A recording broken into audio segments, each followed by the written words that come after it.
Chairman. I wasn't going to start here, but I will with regard to the vehicles. Just last week, they announced they plan to order 50,000 new delivery vehicles, including 10,000 electric vehicles. Chairman's right, some of these vehicles are 30 years old. This procurement actually started several years ago. It's taken forever. So I think it's important to move forward.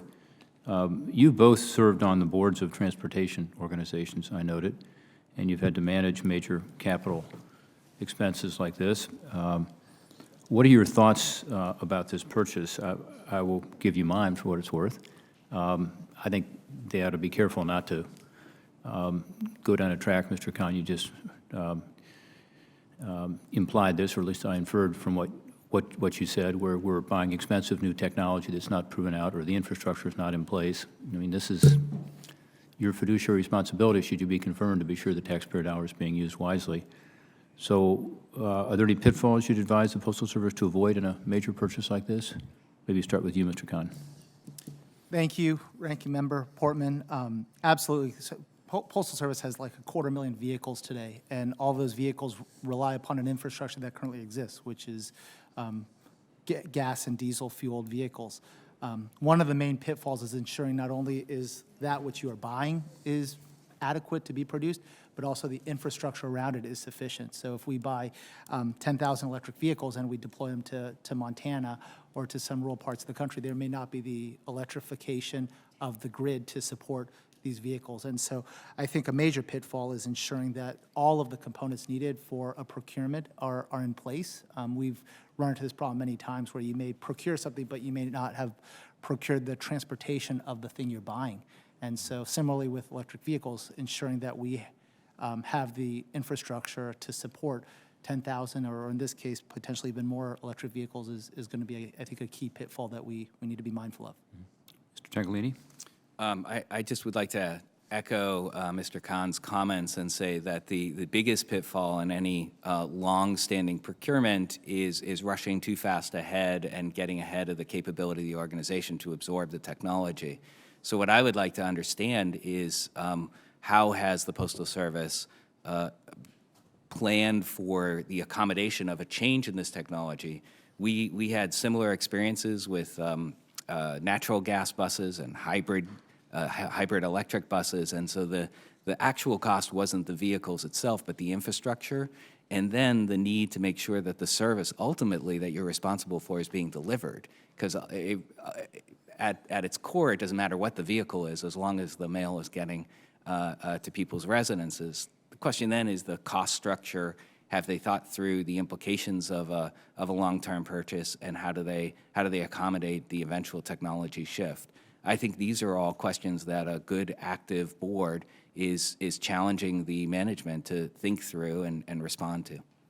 Well, I appreciate those responses. I know there's some green advocates who have said it's got to be all electric, and let's go for it. And I'm the owner of my 4th hybrid vehicle.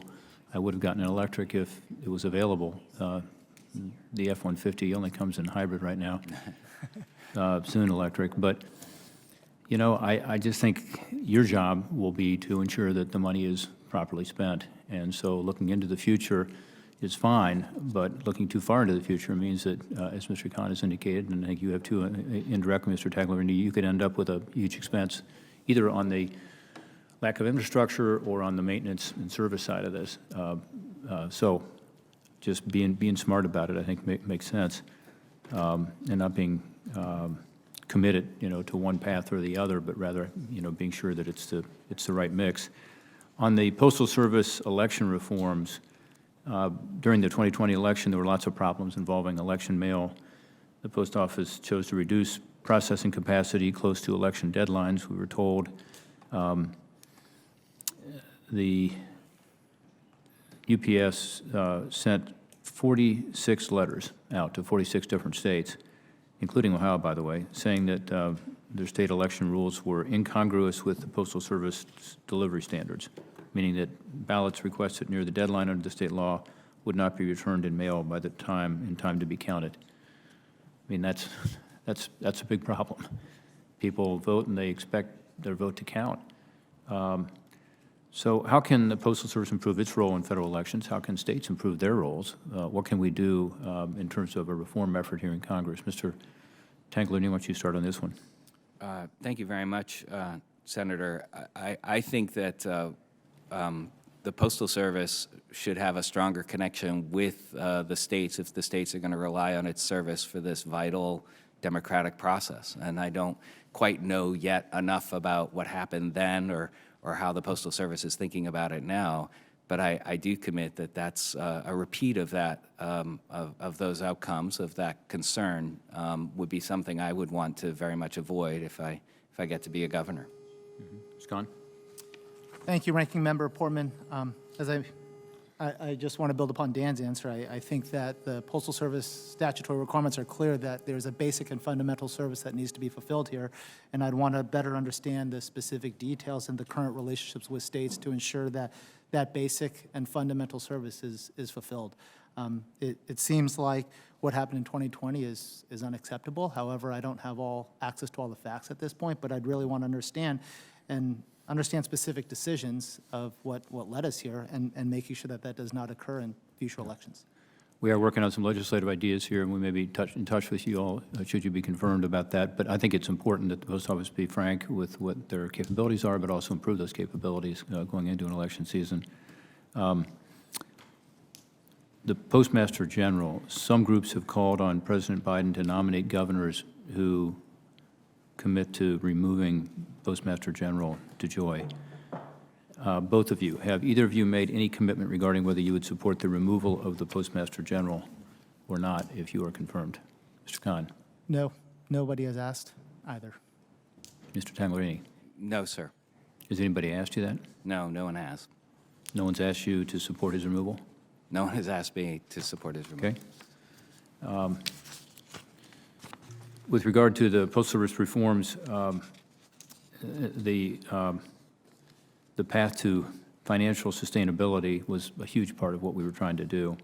And it goes along with a internal reform effort. In other words, as I said earlier, our part was just to provide some breathing room for necessary reforms that have to be made for this to be sustainable over time. What do you see as the most important actions the Postal Service can take to generate more efficiencies? Mr. Khan? I think the 10-year plan is a good start. There are a number of parts of the 10-year plan. One is maintaining strong customer service, but also trying to improve the infrastructure and the network and leveraging the network to generate more revenue. I think those are both sensible places to start. The 10-year plan, if faithfully implemented, will likely result in higher margin and more opportunities for the U.S. Postal Service to have long-term financial viability. Mr. Tangolini? Like Mr. Khan, I'm very interested in the actual details of the 10-year plan. I've had a chance to review some of the high-level materials. I think ideas about service, about leveraging retail, about extending products offerings. I'm very interested in something I didn't see in the 10-year plan, which is the potential value of Postal Service real estate and whether there's some opportunities for finding efficiency there. I think, the conversation about fleet, dramatically improving the quality and the capability of that fleet, and then the work that this committee did on the Postal Service reform legislation really does set the stage for opportunities to dramatically improve the effectiveness and efficiency of the Postal Service. Thank you, Mr. Tangolini. Thank you both. Appreciate it. Thanks, sir.